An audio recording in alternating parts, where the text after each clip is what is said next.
When doing research, you often have to choose between quantitative and qualitative research. In this video, I'll explain the differences between the two.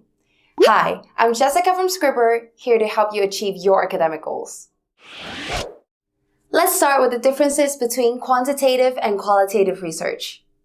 Quantitative research allows you to test hypotheses, so you can expect to see data collected with this approach will mainly be expressed in numbers and graphs.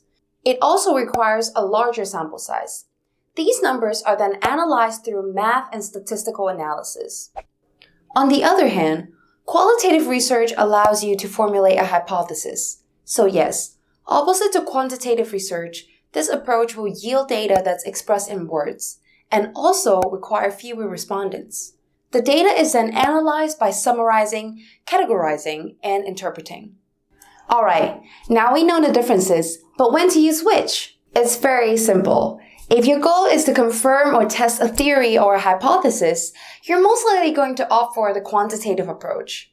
But if you want to understand or explore an idea, then you should go for the qualitative approach. There's also a third approach, which combines quantitative with qualitative. And this is called the mixed method. Let's see how it applies in a concrete example, shall we? Say we want to find out how satisfied students are in their studies. I'll show you how both approaches can answer this question. If I'm taking the quantitative approach, I can survey 300 students at the university and ask them questions like, on a scale from 1 to 5, how satisfied are you with your professors?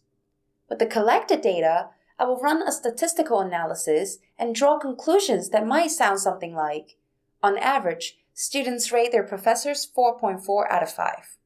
But if I want to go for a qualitative approach, then I can conduct interviews with 15 students and ask them open-ended questions such as, how satisfied are you with your studies? Or, what can be done to improve the study program?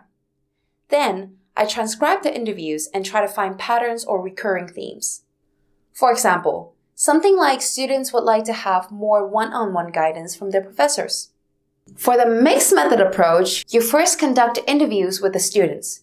Through that, you gain new insights and come up with a hypothesis. For example, you learn through interviews that students prefer individual assignments over group projects. Then you test whether this applies to a larger scale of students using survey research. It's also possible to do it the other way around. You can start out with a survey to see the bigger picture, then use interviews to understand the reason behind it. Now, I will go over data collection for both approaches in this video very briefly, but if you want to know more, just check the article in the description. To collect quantitative data, you can, for example, survey people online, in person, or over the phone, conduct experiments, or observe subjects. On the other hand, collecting qualitative data can be quite different. You can do an interview, get a focus group, do a case study, or a literature review.